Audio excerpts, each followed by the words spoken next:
साखी समझाई थी। अब इस वीडियो हम आपको शब्द समझा रहे हैं, शब्द का अर्थ समझा रहे हैं। ध्यान पूर्वक सुने और इस वीडियो को लास्ट तक देखें, तभी आपको समझ में आएगा। हम लाइन वाइज अर्थ समझा रहे हैं, आपको कोई परेशानी नहीं होगी समझने में। मुँह को कहाँ ढूंढे बंदे, मैं तो तेरे पास में, ना मैं देवल ना मैं मस्जिद ना काबे कैलाश। यहाँ पर ये बताया गया है कि ईश्वर को खोजने के लिए हमें इधर उधर भटकना नहीं होता है कि हम काशी चले जाएं, कि हम काबा चले जाएं, कि हम मक्का मदीना चले जाएं, कि हम बद्रीनाथ चले जाएं। ऐसा कुछ नहीं है। ईश्वर कोई ऐसी वस्तु नहीं है, कोई ऐसा व्यक्ति नहीं है कि जिसको हम ढूंढ लाएं और हमें वो मिल जाएगा।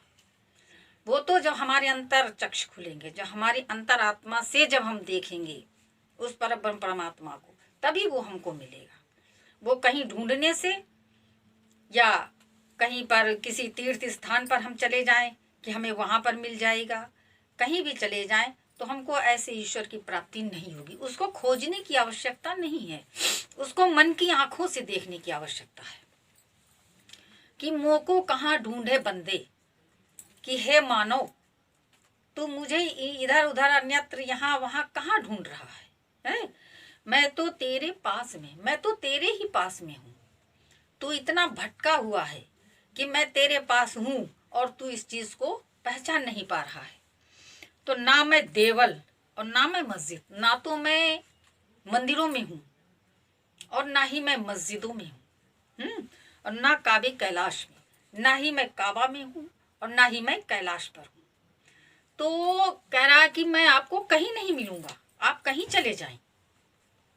जब तक आपके अंदर उसको ढूंढने की शक्ति नहीं आ जाएगी, आपको ये नहीं पता होगा कि हमको ईश्वर कैसे मिल सकता है।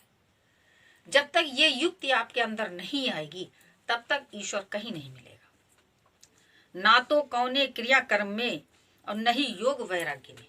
कह रहे तमाम प्रकार हवन करें, यज्ञ करें, तमाम प्रकार के हम और भी कार्य करते हैं, और योगी बन जाएं, वैरागी बन जाएं, तो इससे भी हमको ईश्वर नहीं मिलेगा। ये तो हमारे वाह्य आडंबर हो गए। ये क्रियाकलाप जो है वो हमारे एक मन को संतोष देने के लिए, संतुष्टि के लिए है कि हमने ये कर दिया, तो इससे हमको ईश्वर की प्राप्ति नहीं होगा, ऐसे हमको ईश्वर नहीं मिलेगा। खोजी हो तो तुरंत मिली हो पल भर की तलाश में। यदि ये सच्चा प्रेमी, सच्चा खोजी अगर हमको मिल जाता है, जिसने हमारा मार्ग समझ लिया कि इस मार्ग पर चलने से हमें ईश्वर की प्राप्ति होगी, हम उसी को मिलते हैं। जो मन, क्रम, वचन और कर्म से जिसने अपने ईश्वर को ढूंढने की ठान ली, वही व्यक्ति ईश्वर को प्राप्त कर सकता है।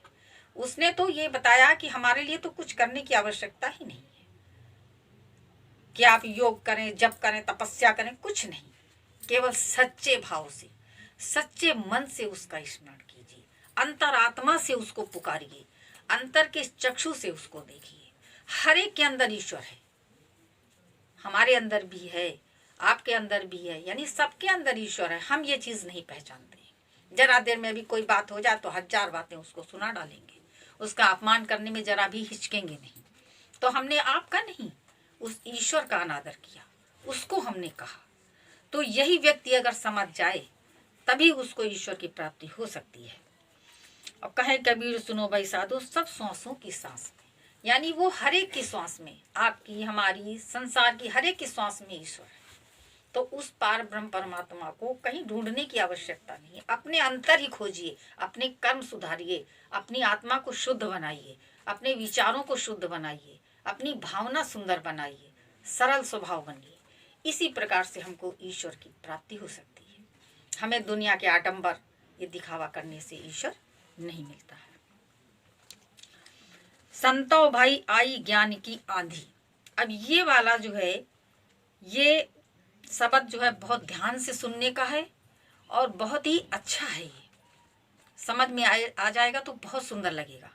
तो इसको बहुत ध्यान से सुनिए कि ये क्या बताया है कि हमारे अंदर की जो गंदगी है, हमारे जो गंदे विचार हैं, वो किस तरह से दूर हो सकते हैं, कैसे दूर होते हैं, कैसे हम एकदम निष्पक्ष भाव से हम सुंदर ढंग से अपने मतलब स्वभाव को कैसे हम बदल सकते हैं, कैसे उसमें बदलाव ला सकते हैं, इस शब्द में यही चीज बताई गई है कि संतों भाई आई ज्ञान की आंधी, कि हे सज्जनों, संतों का मतलब है सज्जन, कि संतों भाई आई ज्ञान की आंधी, कि जब किसी सज्जन पुरुष के अंदर ज्ञान रूपी आंधी आ जाती है तो वो देखिए कैसा निर्मल, कितना अच्छा, कितना सज्जन बन जाता है। तो आंधी का कार्य क्या है? आंधी जब आती है, बहुत तेज आंधी आती है, तो वो अपने साथ में जितना भी कूड़ा करकट, जितनी भी गंदगी होती है, वो सब अपने साथ उड़ा कर ले जाती है। तो ऐसे ही जब मनुष्य के अंदर ज्ञान आ जाता है तो उसके अंदर जितनी भी गंदगी है, जितने भी कुत्सित विचार हैं, जितने भी बुरे विचार हैं, जितनी भी उसके मन में गंदगी है, वो सब धुल जाती है, बिल्कुल वो निर्मल हो जाता है। उसके अंदर कोई भेदभाव, कोई दुराचार, कोई भी बुराई कुछ भी नहीं रह जाती है। भ्रम की टाटी सबे उड़ानी, माया रहे न बांधी। तो कह रहे जब हमारे अंदर ज्ञान का प्रकाश हो जाता है, जब हमारे अंदर ज्ञान आ जाता है, तो जो हमारे अंदर भ्रम है कि ये है कि नहीं है, ऐसा है या नहीं है, इस प्रकार से जो मनुष्य के अंदर भ्रम होता है वो दूर हो जाता है। हम निश्चित कर लेते हैं कि यही सत्य है, यानी सत्य को परखने के लिए हमारे अंदर भ्रम नहीं रहता है। और माया रहे न महा, और भ्रम की टाटी सब उड़ानी, माया रहना है। तो जब भ्रम हमारा नष्ट हो जाता है तो जिस प्रकार से आंधी आने पर जो घास फूस के जो मकान बने होते हैं वो क्या होते हैं, सब उड़ जाते हैं, वो नष्ट हो जाते हैं। तो ऐसे ही हमारे अंदर जब ज्ञान की आंधी आती है तो हमारा भ्रम जो है वो नष्ट हो जाता है। तो भ्रम की टाटी सबे उड़ानी, माया रहे न बांधी। तो भ्रम रूपी टाटी उसको कहते हैं जो झोपड़ियाँ होती हैं, बांस की झोपड़ी बनी होती हैं, लकड़ी की बनी होती हैं, तो उनका दरवाजा लगा होता है, तो वो दरवाजे बांस को बांध बांध करके उसको बनाया जाता है, उसको कहते हैं टाटी। और उसको उसमें बंधन बांधे जाते हैं, उसको रोकने के लिए उसमें जो है सुतली से या से उसको बांधा जाता है। तो ऐसे ही माया ने हमको भी जकड़ रखा है। हम माया के बंधन में इतना बंधे हुए हैं कि हम सब भूल जाते हैं। हमें सिर्फ अपना ही स्वार्थ, अपनी ही आवश्यकता, अपना ही सब कुछ दिखता है। परंतु जब हमारे अंदर ज्ञान आ जाता है तो हमको वो माया जो है वो इतना जकड़ नहीं पाती है। हम माया से दूर हो जाते हैं, हम माया के बंधन में नहीं जकड़ते हैं। हमें दूसरों की आवश्यकता भी समझ में आती है, अपना ही स्वार्थ नहीं समझ में आता। और हित चित की दो थूनी गिरानी, मोह बलिंडा टूटा। तो कह रहे हैं हित चित की, यानी हित और चित, चित माने मन हमारा, चित्त और हित। तो हित चित की दो थूनी गिरानी।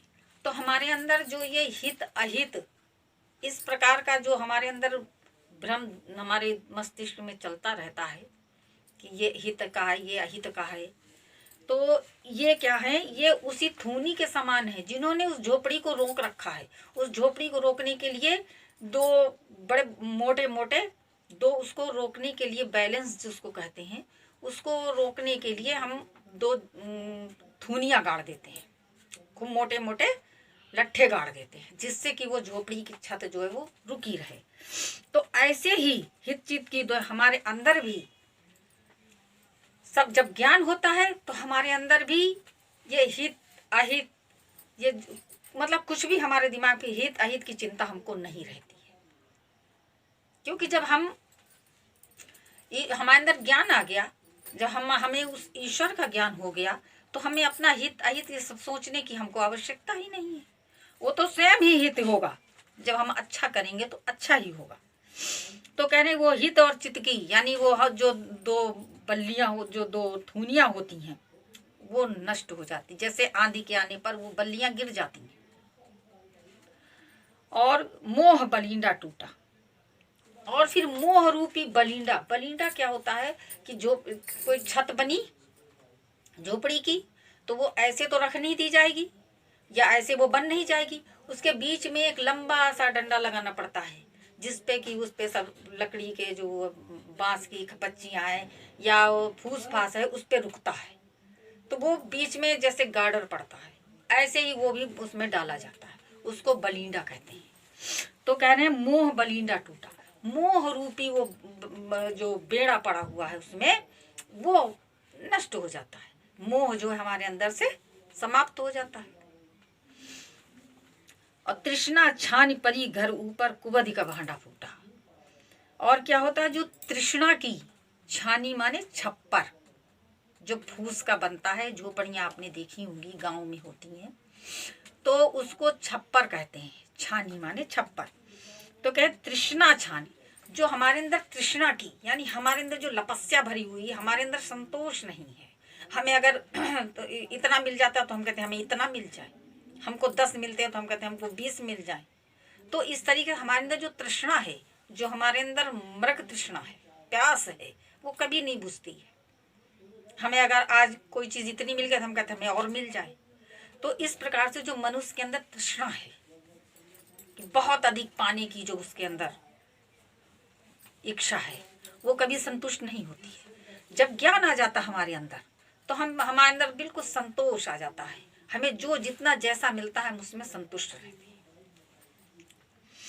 तो तृष्णा छानी परी घर ऊपर, तो जो हमारे शरीर रूपी घर पे मकान में जो ये तृष्णा का छप्पर पड़ा हुआ है, ये भी जब ज्ञान की आंधी आती है तो ये सब नष्ट हो जाता है।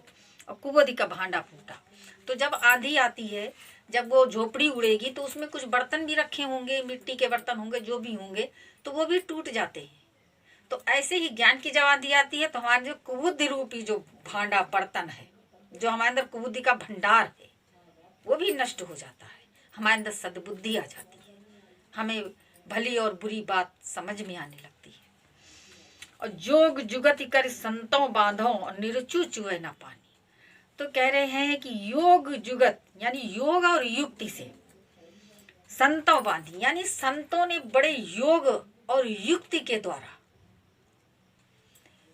इस ज्ञान को, ज्ञान रूपी आंधी में जितने भी ये तूफान आते हैं, जितने भी ये सब अब आपत्तें आती हैं, इनसे सबसे बचने के लिए संतों ने ज्ञान का ऐसा प्रकाश किया है कि जिससे सारा हमारे अज्ञानता का अंधकार जो है वो नष्ट हो जाता है। हमारे ऊपर किसी भी प्रकार की किसी भी दुर्बुद्धि का छाया हमारे ऊपर नहीं पड़ता है।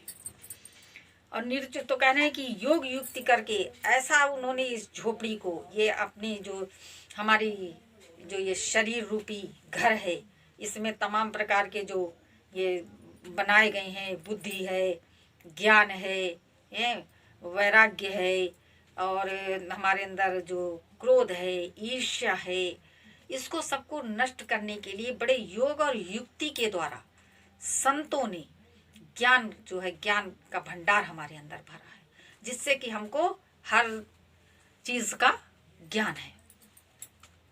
कि निर्चू चुए न पानी, तो योग युगति कर संतों बांधी। तो संतों ने इस झोपड़ी को इस प्रकार से बना दिया है कि उस पर पानी की एक बूंद भी अंदर नहीं आ सकती है। यानी हमारे अंदर बुराई रूपी जल का जो एक बूंद जो है वो भी नहीं आएगा अगर हमारे अंदर ज्ञान है तो। अकूड़ कपट काया का निकस्या, हरि की गति जब जानी, आंधी पीछे जो जल बूठा, प्रेम हरि जन भीनी। तो कहने जब संतों ने इस प्रकार से युक्ति से ये हमारे बुद्धि और ज्ञान और वैराग्य सबसे जो हमारे इस शरीर रूपी झोपड़ी को जब उन्होंने ज्ञान से उसको परिपक्व कर दिया, उसको इतना मजबूत करके बना दिया कि उसमें किसी प्रकार की गंदगी नहीं आएगी। कूड़ा कपट काया कर, तो हमारे शरीर में जो कूड़ा करकट यानी जो हमारे अंदर अज्ञानता थी, हमारे अंदर जो बुराइयां थीं, जो हम मेरा तेरा इधर उधर सब करते रहते थे, तो वो सब हमारे शरीर का कपट जंजाल जो हमारे अंदर मतलब बुराइयां थीं, वो सब हमारे शरीर से निकाल दी। हरि की गति जब जानी, जब हमको हरि का ज्ञान हुआ, जब हमने ईश्वर की महिमा को समझा तो हमारे अंदर जितने कपट छल सब जो थे वो सब बाहर निकल गए। तो आंधी पीछे जो जल उठा प्रेम हरिजन भीना। तो कह रहे इस आंधी के पश्चात, यानी जब ये ज्ञान की आंधी आई हमारे अंदर और इससे हमारे अंदर की जो गंदगी थी सब बाहर हो गई, तब हमको ये पता चला कि जो ये प्रेम रूपी जल, ईश्वर की भक्ति के है प्रेम रूपी जल में जब हम सराबोर हुए, कि जैसे आंधी के पश्चात जब पानी गिरता है तो बहुत अच्छा लगता है, बहुत ठंडा लगता है, बहुत मन को शांति मिलती है। तो ऐसे ही जब भक्ति रूपी रस में हम जब सराबोर हो गए तो हमको बहुत ही आनंद आया। हमने उस ब्रह्म परमात्मा की मतलब उसकी भक्ति की जो है वो शांति जो उसके पश्चात हमको मिलती है उसको हमने अनुभव किया और हमको बहुत ही आनंद आया। तो कहने कि प्रेम का जो रस हमारे अंदर बहने लगा। और कहें कबीर भान के प्रगटे उद भयातम खीना। तो कह रहे हैं जब आदमी जैसे कि पानी में जब नहाता है उसको ठंडा ठंडा बड़ा अच्छा लगता है, बड़ी शांति मिलती है। तो ऐसे ही हमें इस भक्ति रस में आनंद मिला, हमको बहुत शांति मिली। और फिर हमने कहते हैं कि जैसे कि सूर्य के प्रकट होने से अंधकार नष्ट हो जाता है, ऐसे ही जब ज्ञान का प्रकाश हमारे अंदर आता है तो हमारे अंदर की जो गंदगी है वो सब नष्ट हो जाती है, हम निर्मल हो जाते हैं, हमारा मन बड़ा ही शांत और बड़ा ही निर्मल बन जाता है। इसलिए ज्ञान का प्रकाश होना बहुत आवश्यक है। अगर ज्ञान नहीं है तो कुछ भी नहीं है। मनुष्य को कोई भी बात निश्चित करने के लिए उसको जो है उसके अंदर ज्ञान की बहुत आवश्यकता है, तभी वो सब कुछ समझ सकता है। इस प्रकार से ये आपका शब्द जो है समाप्त होता है। आपको अगर आपको हमारा वीडियो पसंद आया हो तो लाइक कर दें और चैनल को सब्सक्राइब करके बेल आइकन दबा दें।